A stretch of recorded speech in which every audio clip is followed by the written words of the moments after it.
si Dieu me donne ce message, c'est qu'il y a un besoin. Il y a un besoin, et quand j'ai eu ce message pour vous, il n'était pas question de ce qui est arrivé là, à Paris. Et j'ai reçu le message pour vous ici en trois phrases. Et la première phrase, c'est « Rien à craindre en Christ ». La deuxième phrase, c'est « Rentrer dans son repos ».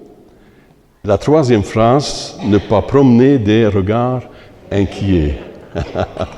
Alors, j'étais très, très surpris quand est arrivé ce qui est arrivé là, cette fin de semaine. Je me suis dit, probablement qu'on peut être inquiet de tout ce qui arrive dans notre monde et qui peut nous bouleverser. Mais je crois qu'on peut être inquiet pour tout et pour rien, n'est-ce pas? L'homme est un puits d'inquiétude. Alors, on s'inquiète, et puis souvent pour des choses même qui ne vont même pas arriver. On est d'accord? On est inquiet, on est fait comme ça, nous, hein? Alors que pourtant, en Christ, il ne devrait pas avoir d'inquiétude. Et il y a sans doute des raisons pourquoi on s'inquiète, et peut-être que ça va vous toucher, vous, personnellement. On peut avoir une apparence extérieure, et puis de personnes dans la victoire, mais dans le fond, on peut vivre aussi une inquiétude, un stress. On peut vivre des choses profondes en nous, qu'on cache, qu'on ne montre pas à personne, et on a besoin d'être fortifié, on a besoin d'être encouragé, non? On a besoin de savoir que Dieu est là, on a besoin de savoir qu'il est toujours au contrôle, et qu'on peut lui faire confiance. Rien à craindre en Christ. Pas facile de vivre dans un temps comme le nôtre, dans la paix. C'est-à-dire, beaucoup d'hommes aujourd'hui s'inquiètent. Mais étrange que l'enfant de Dieu, lui, est capable d'avoir la paix. De savoir vivre sans inquiétude et puis de se sentir bien à l'intérieur malgré tout, de ce qu'on peut voir, de ce qu'on peut entendre et de ce qu'on peut vivre. Hein? Alors, sans doute que même l'entourage peut être très surpris parfois de voir qu'on peut être paisible, c'est-à-dire dans la paix, malgré tout et contre tout. Exact? Philippiens chapitre 4, verset 6 dit « Ne vous inquiétez de rien ». Facile à dire, hein? Mais il semblait que lui, l'apôtre, il avait expérimenté réellement la chose, non? Parce que sinon, il n'aurait pas écrit ça, mais il écrit hein, « Ne vous inquiétez de rien, mais en toute chose, faites connaître vos besoins à Dieu par des prières, des supplications et il ne faut jamais oublier ça, hein, avec des actions de grâce. Vous savez, un chrétien avec un esprit troublé, j'ai mes notes devant moi parce que c'est des choses bien précises que Dieu m'a données durant cette fin de semaine et je ne voulais pas rater rien de ce que je voulais vous dire. Donc, il y a certaines lectures que je vais faire. Un chrétien avec un esprit troublé et craintif déshonore le Seigneur. Lorsque j'ai reçu cela, je me suis dit, waouh, ouch. Je répète, oui, je veux bien. Un chrétien avec un esprit troublé et craintif déshonore son Seigneur. Nous devons comprendre que d'être troublés et inquiets démontre que nous ne faisons pas confiance à la souveraineté de Dieu. On peut bien dire des choses, on peut démontrer certaines attitudes, mais dans le fond, si nous vivons dans l'inquiétude, ça démontre qu'il y a un manque de foi. Ça démontre qu'on n'a pas une pleine confiance en Dieu. Nous avons vécu ces 40 années de ministère, c'est vrai, et puis on a vécu avant cela, évidemment, et il a fallu faire confiance à Dieu. Et lorsque l'inquiétude venait me prendre et m'atteindre, parce que tout simplement, je n'avais pas peut-être mis une protection suffisante, hein, et l'ennemi avait réussi à pénétrer mon intérieur, mes pensées, alors la crainte grandissait, et donc la peur et l'inquiétude. Et là, évidemment, à ce moment-là, bien, on se sent mal. C'est comme s'il y a, je dirais, une alarme qui retentit et qui nous dit il y a un problème. Si tu es dans cette dimension-là de crainte et parfois même de panique, ça veut dire que il y a un manque de foi. Et s'il y a un manque de foi et de confiance, il y a certaines choses que tu n'as pas compris. Quelqu'un qui a une pleine confiance, je ne sais pas, mais ça ne veut pas dire que c'est vrai ce que je vais vous dire là, mais si vous êtes sur une table de chirurgie et puis vous allez passer par l'opération, on va vous couper en morceaux, pas en morceaux, mais un morceau.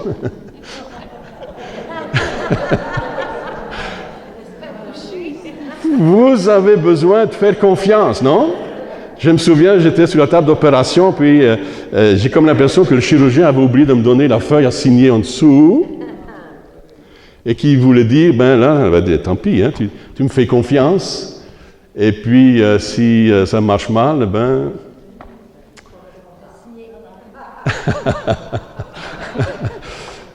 béni soit Dieu, parce que nous pouvons faire totalement confiance à Dieu, non?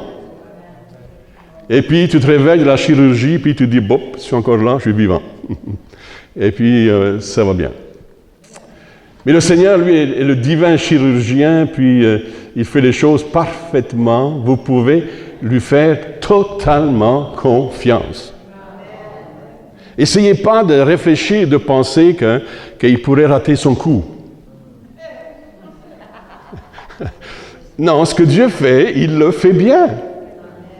Alors, pourquoi nous inquiéter? Qui, par ses inquiétudes, peut rajouter une coudée à sa vie?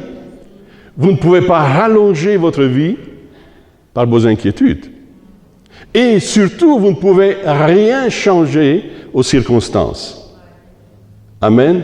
Par contre, lorsque vous mettez votre foi dans le Seigneur, alors, et que vous avez une pleine confiance, parce que ça, c'est important. On peut dire, oui, j'ai la foi, mais démontre-moi ta foi par tes œuvres. Montre-moi ta foi par ce que tu dis, par tes comportements. Hein? Alors, c'est bien beau de dire, j'ai la foi. C'est une indication, quand on est inquiet, c'est une indication que nous n'avons pas encore complètement, peut-être, livré notre vie au Seigneur. Et c'est important ce que je dis là, parce que vous pourriez me dire ce matin, « Oh non, pasteur, moi j'ai donné ma vie à Jésus. » Mais comment se peut-il que tu donnes ta vie à Jésus sans lui faire confiance? Alors, il y a un travail que nous devons faire sur notre personne et alimenter certainement nos connaissances de Dieu au travers de la lecture de la parole de Dieu. Parce que c'est quand on lit la parole de Dieu qu'on découvre Dieu. Il se révèle à nous comme étant un Dieu capable, un Dieu puissant, un Dieu qui peut faire, oui, ce qui peut nous dépasser, nous, c'est-à-dire ce qui est impossible, hein, mais qui devient possible parce que Dieu peut faire. Alors j'ai comme l'impression que ce matin, il y a des gens ici dans cette salle qui avaient besoin d'entendre ce que je suis en train d'enseigner. Amen. Ne vous inquiétez de rien, dit l'apôtre. Mais si vous regardez bien, c'est un commandement. Hein? Peu importe ce qu'est notre situation ou la circonstance, il dit, ne vous inquiétez de rien. Pas facile, non? Et je vous le donne, c'est pas facile pour vous, c'est pas facile pour moi, hein, de vivre toute ma vie et mon quotidien sans m'inquiéter. Il y a tellement de choses dans notre monde et de ce qu'on vit que ça peut créer, bien sûr, de l'inquiétude. Mais je crois que ce que l'apôtre dit, ressaisissez-vous. L'inquiétude, c'est humain, c'est là, bon, ça vient vers vous et puis, hein. Mais c'est comme si l'apôtre Paul nous dit, correct, ça se peut que tu vas t'inquiéter, mais ressaisis-toi vite, par exemple. Parce que l'inquiétude peut produire, la peur peut produire aussi toutes sortes de désordres physiologiques. Votre cardiaque, par exemple. La haute pression, et puis on peut en passer, mais il y a tellement de maladies qui sont occasionnées par les soucis de ce monde, par l'inquiétude, par les craintes multiples que l'on développe au travers de la vie. Alors, parfois, nous n'aurions pas besoin de médecins ou même de prier Dieu pour la guérison de nos maladies qui ont été occasionnées par un manque de foi. Un manque de connaissance aussi, des fois. Oh oui, il y a bien le vieillissement, et puis on passe tous par ce chemin-là, il y a le vieillissement, et puis avec le vieillissement, il y a aussi toutes sortes de maladies qui arrivent, et c'est le corps qui est en train, oui. Mais cependant, je parle ici de l'inquiétude. Je parle des peurs, je parle des peurs et qui occasionnent des maladies. Qui, par ses inquiétudes, peut, on l'a dit, changer quoi que ce soit. Vous avez beau vous inquiéter, vous pouvez danser, vous pouvez sauter, vous pouvez faire tout ce que vous voulez, vous ne changerez rien avec cela. Ne vous inquiétez de rien. Et quel est l'avantage, dans le fond, de s'inquiéter? Dites-le. Quel est l'avantage de s'inquiéter? C'est ça, hein? D'être peut-être même de mauvaise humeur, d'avoir peur, d'être agité. Nous pouvons nous inquiéter, mais cela ne provoquera pas des changements positifs dans nos situations. Amen?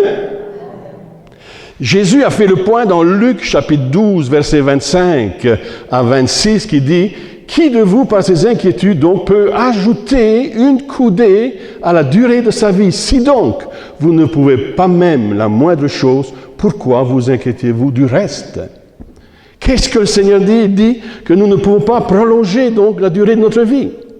On ne peut rien, absolument rien changer. Amen. On a les textes? On ne peut rien changer. Réfléchissez bien à cela. Bon, on va un peu plus loin.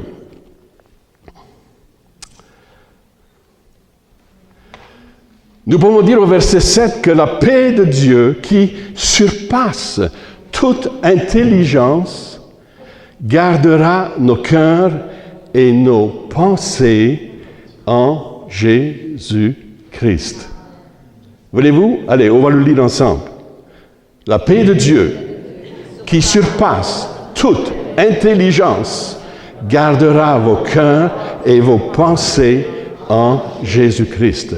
La paix de Dieu, amen, c'est la paix qui vient de Dieu, qui vient du Seigneur, qui bannit toute inquiétude.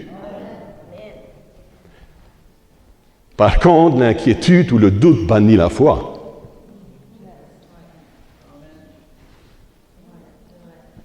Amen.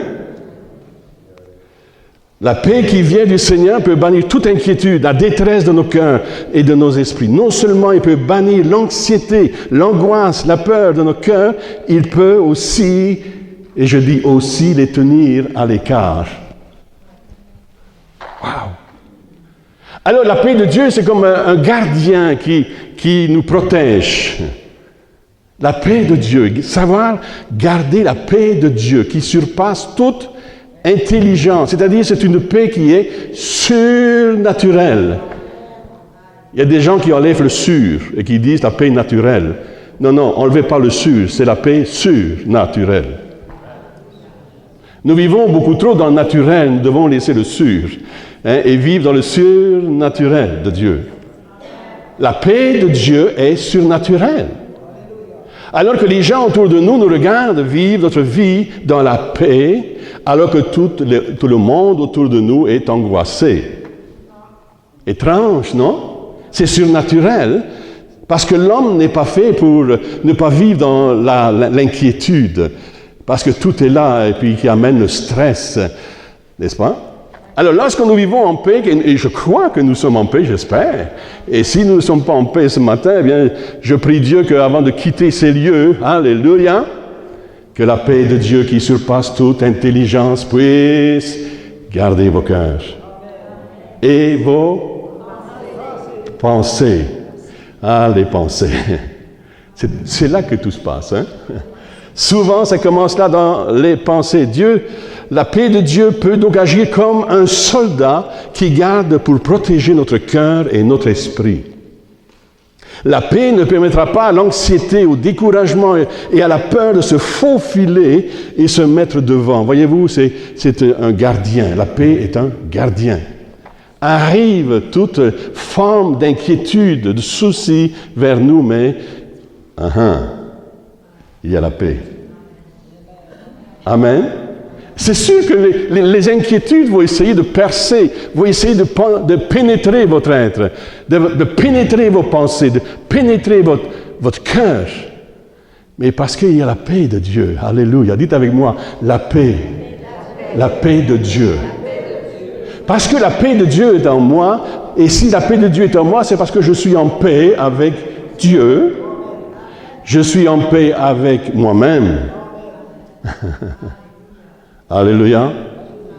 La paix de Dieu est plus forte que l'inquiétude et la peur de la chair. La paix. Tout comme Dieu est un grand Dieu et a des réponses à toutes nos situations, la paix de Dieu est plus grande que nos inquiétudes et de nos peurs intérieures.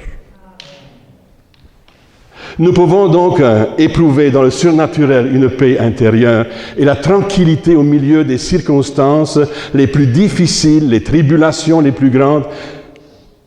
Et comme je l'ai dit tout à l'heure, cela semble pas possible d'une façon rationnelle. Quand vous réfléchissez bien, même la foi n'est pas rationnelle. La foi est surnaturelle, non? Arriver à faire confiance à Dieu, c'est surnaturellement que nous pouvons faire confiance à Dieu. La foi est surnaturelle. La foi vient de Dieu. Amen. La foi pour nos miracles. La foi en Dieu en toutes circonstances. C'est surnaturel, mes amis. Amen. Vous ne pouvez pas vous vanter de dire « j'ai une grande foi ». Eh bien, si tu as une grande foi, c'est parce que Dieu l'a fait grandir et puis a mis les ingrédients qui étaient nécessaires pour que tu aies cette foi. Amen. Une foi, parfois, qui devient même, avec le temps, inébranlable. Laissez-moi vous dire que ça n'arrive pas du jour au lendemain. La foi inébranlable, elle n'arrive pas du jour au lendemain, mais c'est parce qu'elle est travaillée au travers des circonstances, au travers des luttes, au travers des combats, au travers de la souffrance. Mais vous apprenez à faire confiance à Dieu. Et dans vos luttes et vos combats, Dieu intervient. Alors, votre foi commence à avoir du tonus. Un peu plus. Vous grandissez dans la foi. Et il vous arrive à atteindre cette foi inébranlable. Amen. Dans l'évangile de Jean, chapitre 14, verset 27, dit ceci, « Je vous laisse la paix. Je vous donne ma paix. Je ne vous la donne pas comme le monde donne. Que votre cœur ne se trouble point et ne s'alarme point. » Vous pouvez faire du yoga tous les jours. Je ne vous encourage pas à faire ça, mais vous pourriez mettre des lampions parfumés aussi. Vous pourriez mettre une musique décontractante, comme on voit aujourd'hui, on vend de ces CD, et puis vous avez les rivières, et puis les oiseaux, et puis vous écoutez ça à la maison. Ça vous relaxe, mais je ne sais pas si ça vous produit vraiment la vraie paix. Sur le moment, il y a un peu de détente, mais ça arrête là. La vraie paix ne vient pas par ces choses. Amen. J'ai un de mes voisins, ils ont une lampe, je ne sais pas, allumée tout le temps, et on vend ça dans les magasins, puis il semble que ça procure la paix. C'est une lampe. Attends, ma femme, tu me dis quoi? Ma femme, elle me parle tout le temps comme ça, là. Elle me... Lampe de sel. Lampe De sel. de sel. Merci, Violette. Elle est ma souffleuse.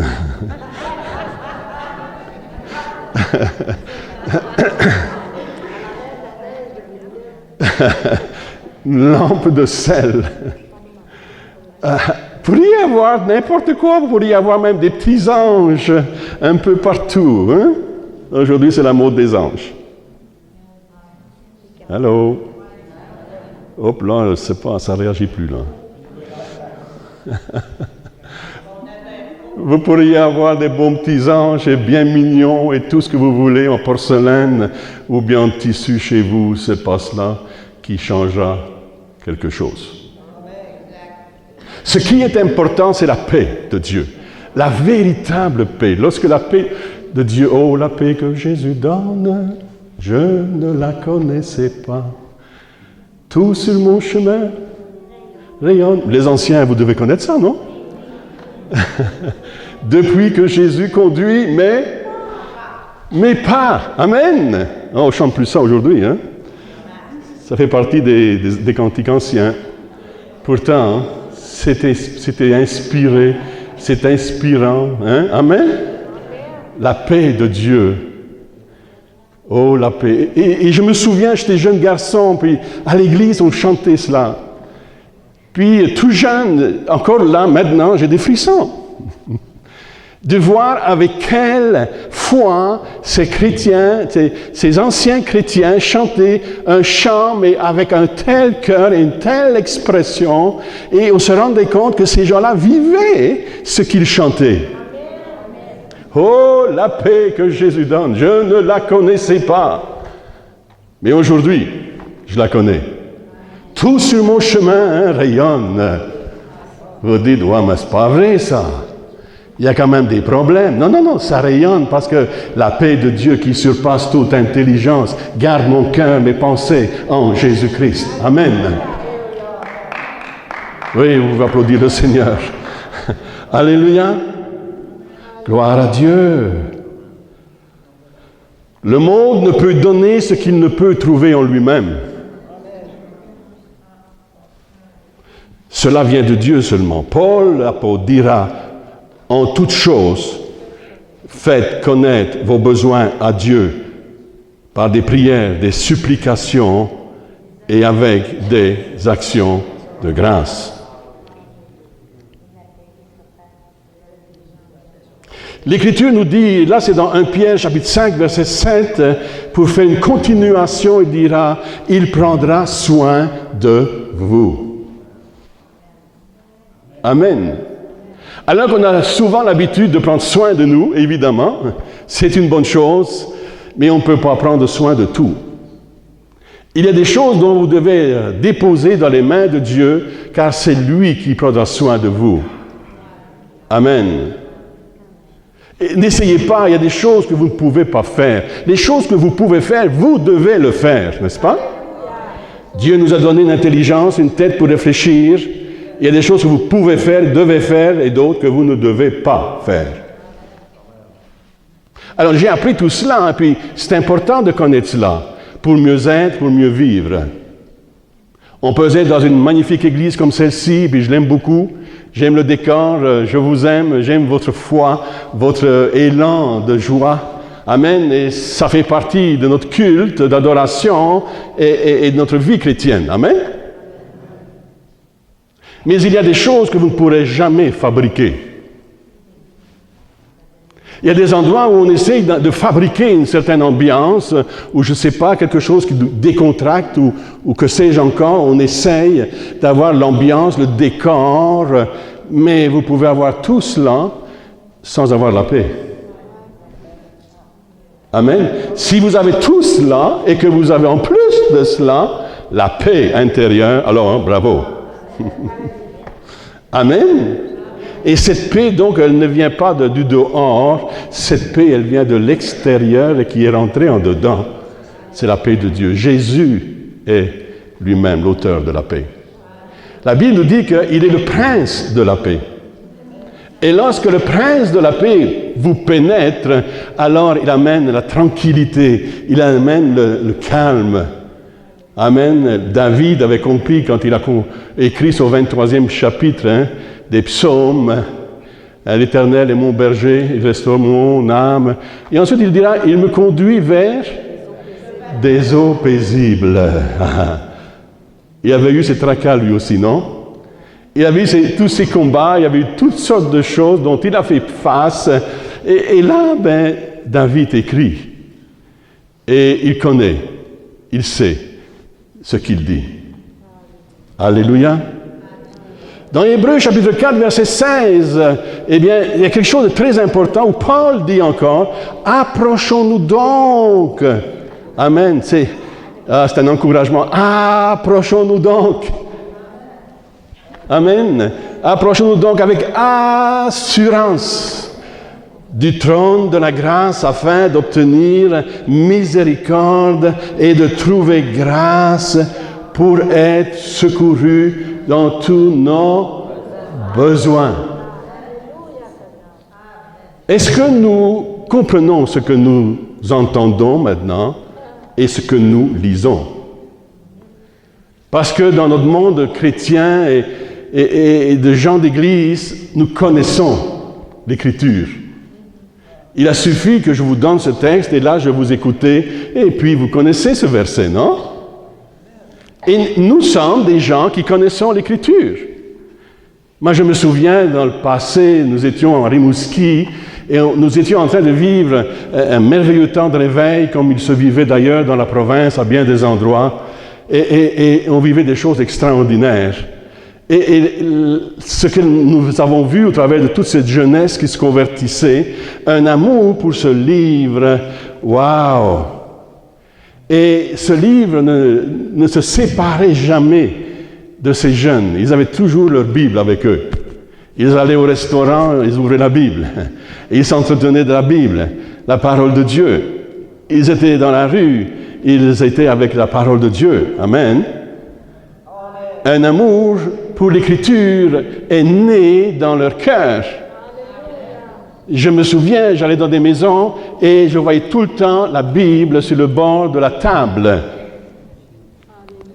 Est-ce qu'on voit encore ces choses aujourd'hui? Je voyais ces gens et leur Bible toute colorée, partout soulignée. Je me disais, waouh, ces gens-là aiment la parole de Dieu. Il faut dire les choses comme elles sont aujourd'hui. Eh bien, nous manquons parfois à nous inspirer de la parole de Dieu dans le quotidien. Venons à l'église, c'est magnifique, et puis on nous enseigne, c'est super.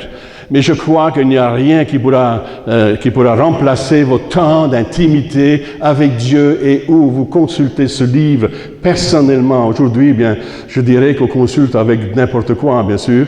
C'est-à-dire, on a le web, on a les sites, et puis on consulte, on lit la Bible, même maintenant sur notre iPad, etc. Mais je le fais moi aussi, mais je me dis, je ne pourrais jamais me séparer de ce livre-là. Wow! Amen! Alléluia! Amen!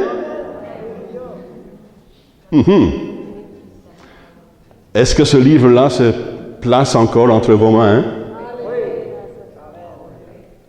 Amen. C'est tellement important, non? Quand Jésus a déroulé le parchemin, lorsqu'il était dans le temple, il n'y avait pas d'iPad à l'époque, hein?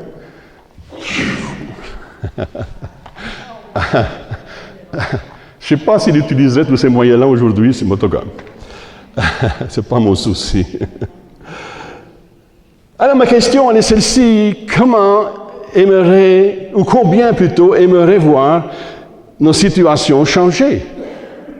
Parce que je suis convaincu que vous pourriez énumérer une foule de choses que vous voudriez voir changer. Amen? Combien de changements aimeriez-vous voir dans votre propre situation et aussi dans les situations des autres changer? Que voudriez-vous que Dieu fasse? Et nous devons être précis, évidemment, s'approcher de Dieu avec assurance Et puis ensuite aussi, faire connaître nos besoins à Dieu. On a lu tous ces versets-là, et il faut donc être précis dans nos demandes. Amen. C'est-à-dire qu'il faut savoir qu'est-ce qu'on veut. Et je pose la question aujourd'hui vraiment aux chrétiens, aux chers enfants de Dieu, qu'est-ce que vous voulez? Qu'est-ce que vous souhaitez le plus? Que ma famille soit sauvée, mes enfants soient sauvés. Amen. Gloire à Dieu. Que mon mari soit sauvé.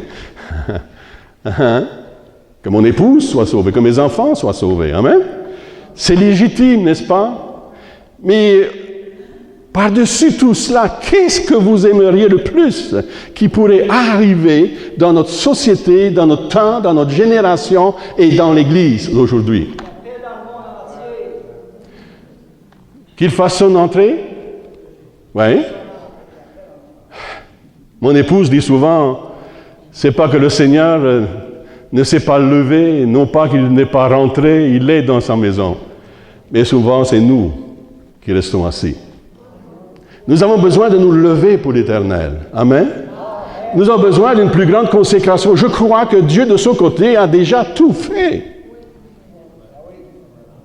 Il a tout mis à notre disposition, mais c'est comme si nous sommes, je ne sais pas, nous manquons de vigueur. Et puis nous manquons d'attente. Et notre foi s'est atrophiée avec le temps et les circonstances. Et pour certains, eh bien, n'attendent plus grand-chose.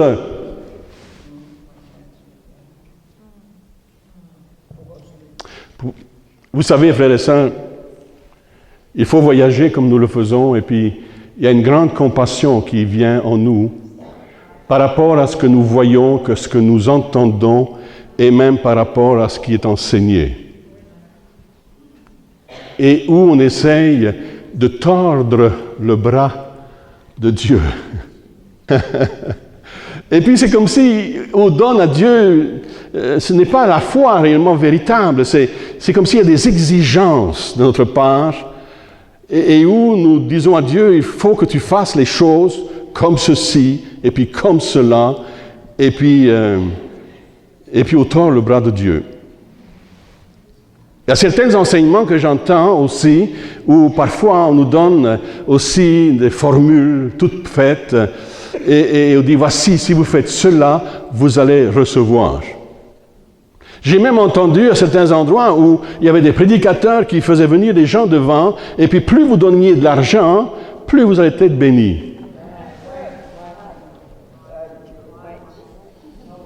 Alors, toutes sortes de formules, et où on essaye d'apprivoiser Dieu. Est-ce que c'est le bon mot?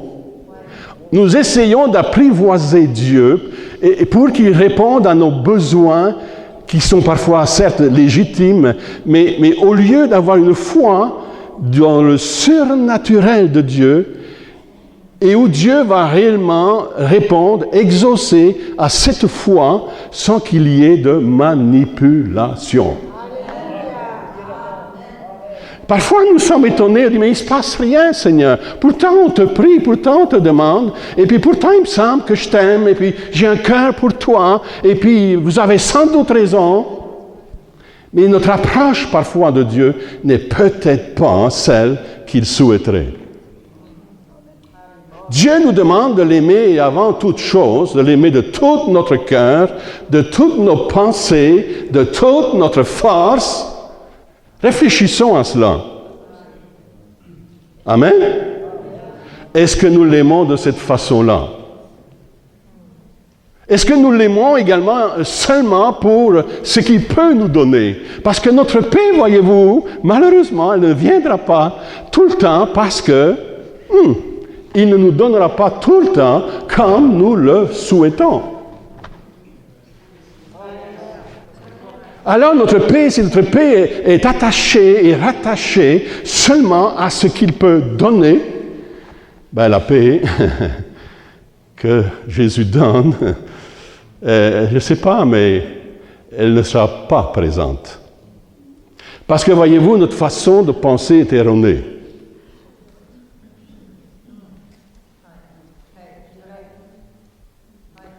Notre foi en Dieu est inconditionnelle.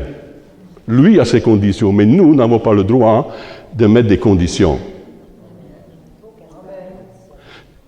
aimer Dieu de tout notre cœur, de toutes nos pensées, de toute notre force, va permettre que nous aurons une dépendance aussi totale en lui.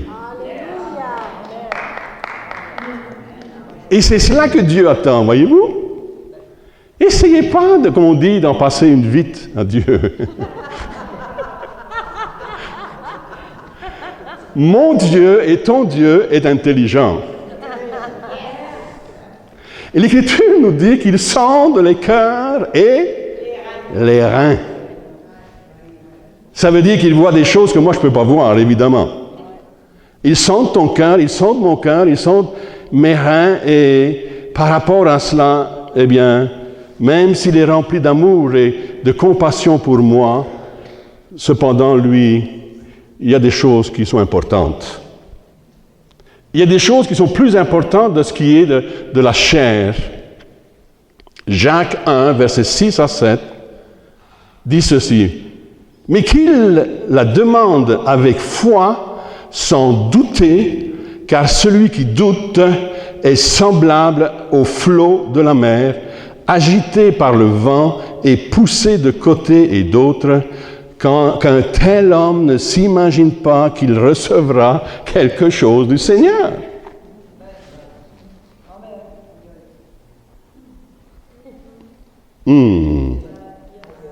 Pouf.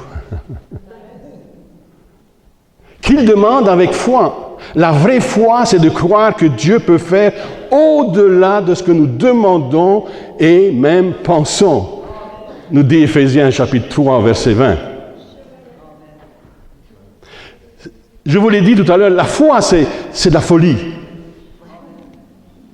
La foi, c'est pour les gens qui sont fous, qui sont un peu détraqués. Ça, c'est ce que l'entourage dit.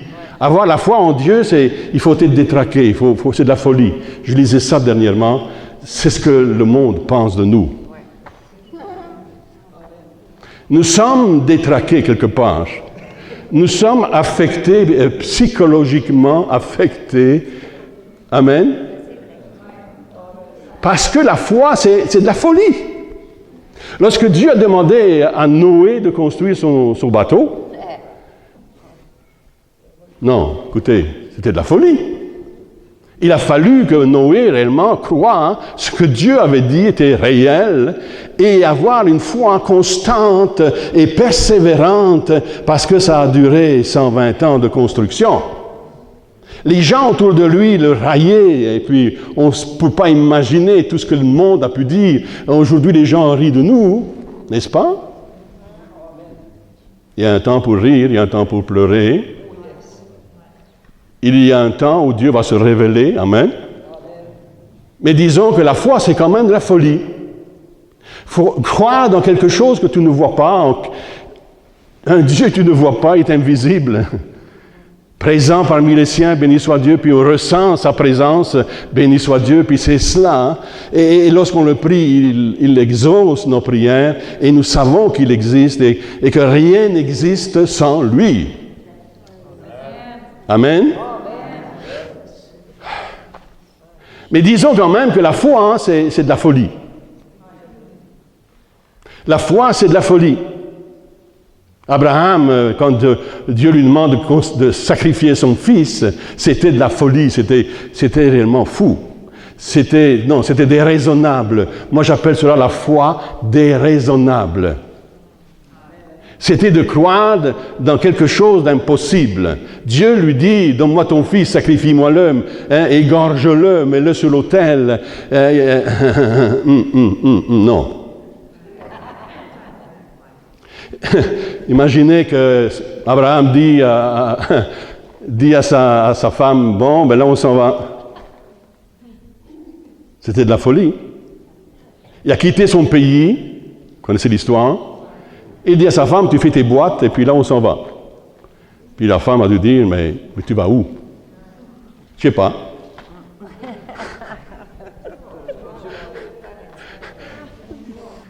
Mais une chose certaine, c'est que notre foi en Dieu, mes amis, nous a permis d'avoir la paix. Dites avec moi, la paix. La vraie paix.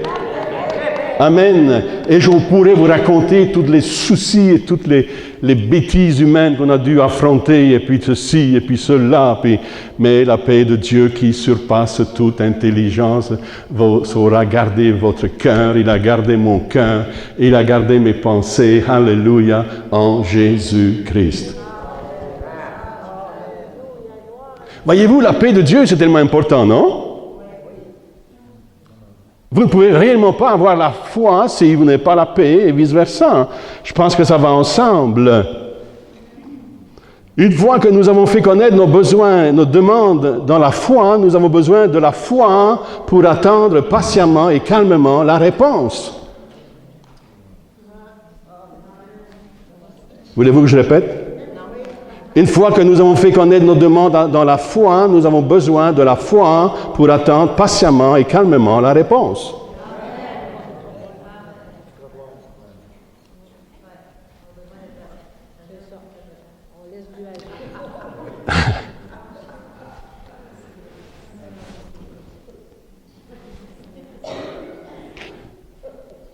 Un autre point que je vous ai cité au début, c'était celui-ci.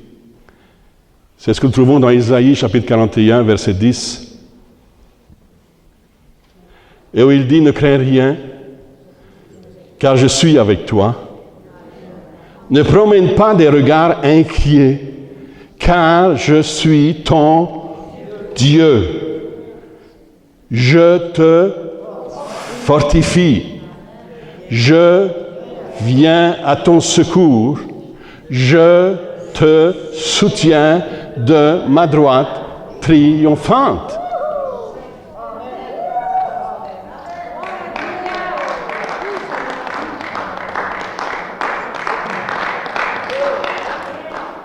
Je suis ton Dieu.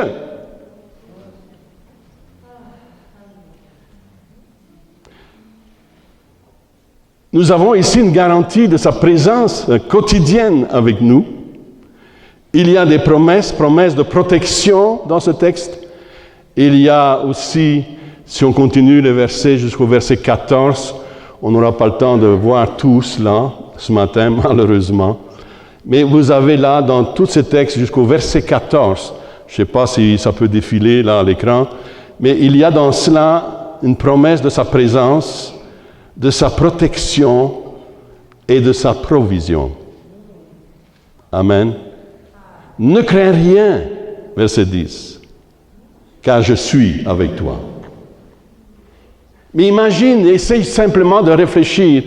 Si tu connais Dieu un tout petit peu, il dit, je vais être avec toi. C'est sûr, on lit ces versets-là pour le peuple d'Israël et nous avons connu et nous connaissons leur comportement malgré toutes les promesses, malgré que Dieu était avec eux. Et voyez-vous, c'est que les comportements des croyants aujourd'hui ressemblent tellement au peuple d'Israël. Il dit, je suis avec toi et je serai avec toi tous les jours jusqu'à la fin. Mais le comportement, c'est le doute, c'est parfois même l'incrédulité. Il dit, ne promène pas des regards inquiets, ne crains rien. Je suis ton Dieu. Wow. Et n'y a-t-il pas de plus grand Dieu que lui? Il n'y en a pas d'autre, n'est-ce pas? Il est le Dieu tout-puissant. Non seulement il est le Dieu tout-puissant, il est le Dieu agissant et il est le Dieu présent. Nous devrions être rassurés aujourd'hui. Nos craintes devraient se dissiper. Peu importe, frère, sœur, monsieur, madame, ce que tu vis aujourd'hui, tes inquiétudes, tes angoisses, tu devrais te dire, être rassuré, dire, waouh, c'est vrai que mon Dieu est grand. C'est le Dieu de l'univers, c'est celui qui a créé le ciel, la terre. Amen. C'est celui qui m'a créé. Je vis aujourd'hui dans le surnaturel de Dieu. Amen. Ma naissance a été surnaturelle. Ma nouvelle naissance a été aussi surnaturelle. Et ma vie a continué d'être dans le surnaturel. Quotidiennement, Dieu a été avec moi comme il l'a promis. Amen. Et je vous dis que lorsqu'on a la paix de Dieu, ça vous déplisse.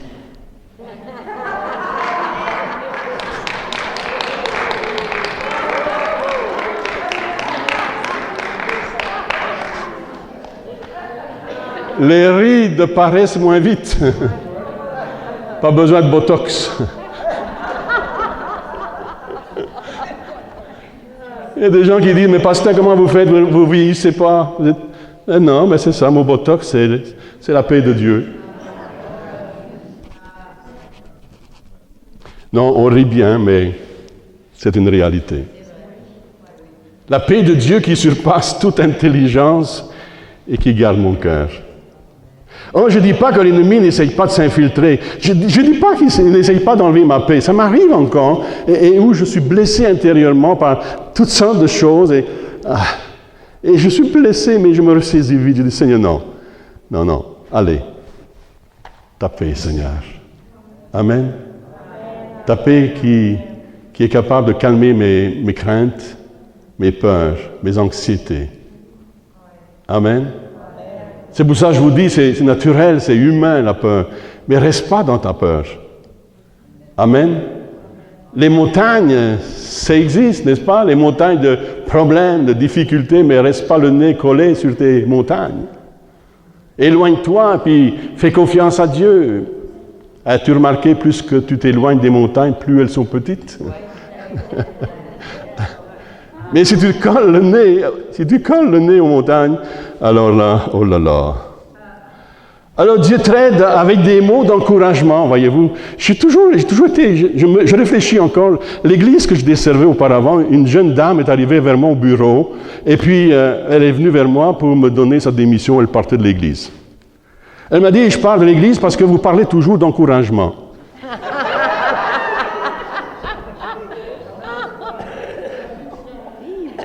Alors, je ne sais pas si c'était un prétexte ou quoi, mais je n'ai jamais compris. Parce que mon Dieu, c'est un Dieu d'encouragement, et le peuple de Dieu a besoin d'être encouragé, non? Amen.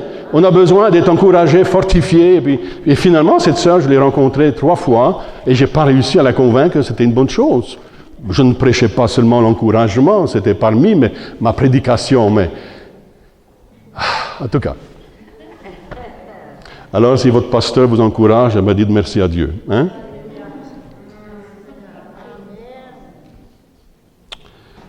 Ici, donc, Dieu traite, et je termine bientôt, avec des mots d'encouragement à son peuple, en raison de leur relation avec lui.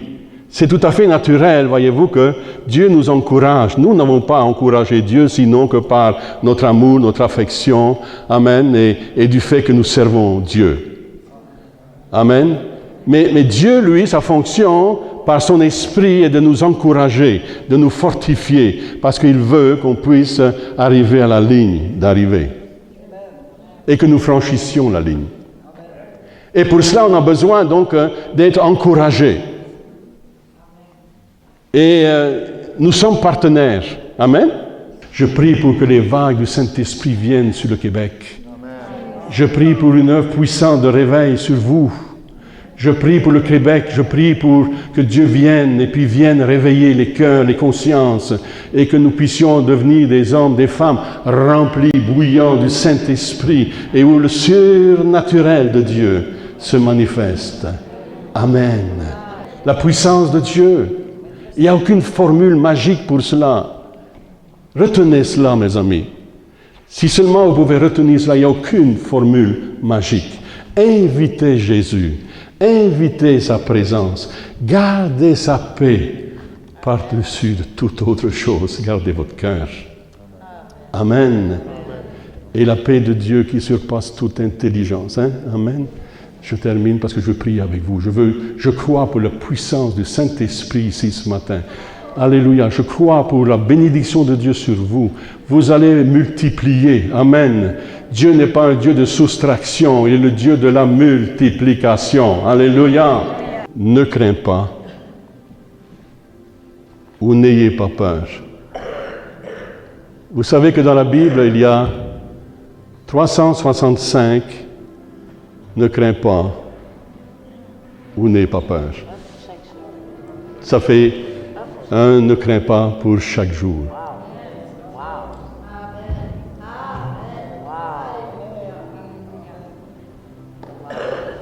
Ne crains pas.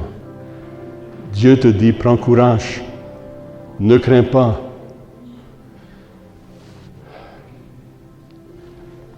ce que j'aimerais faire avec vous ici ce matin, si vous le souhaitez, je ne veux pas vous obliger à rien. Mais si vous avez ce matin besoin de Dieu, vous avez besoin de paix, vous avez besoin que des changements se fassent chez vous, dans vos circonstances, dans vos situations, dans vos maisons. Si vous souhaitez que des choses changent, si vous voulez voir la paix de Dieu descendre dans vos cœurs, plus que vous n'avez expérimenté jusqu'à ce jour, Dieu va le faire.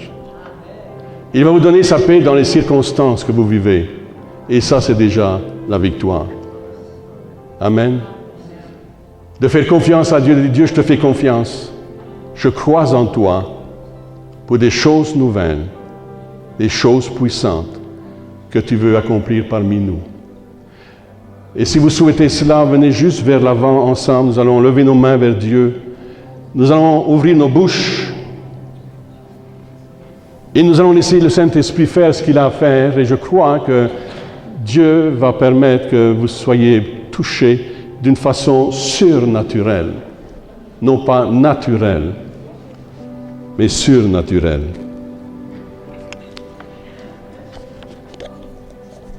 Approchez-vous de moi, dit le Seigneur, et je m'approcherai de vous.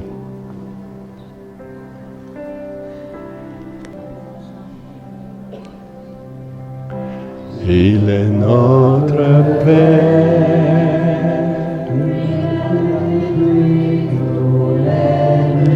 Tous les murs, amen.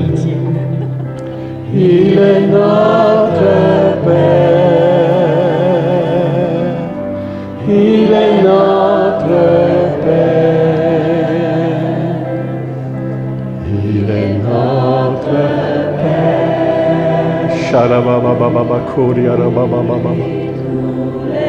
Tous les murs. Il est notre Père. Il est notre Père. Alléluia. Chargez-vous sur lui de tous nos soucis. Oui, Jésus. Il est notre Père. Il est notre Père. Il est notre Père. Déchargez-vous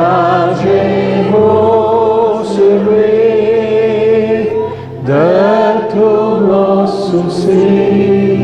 Tous nos soucis. Il est notre Père. Il est notre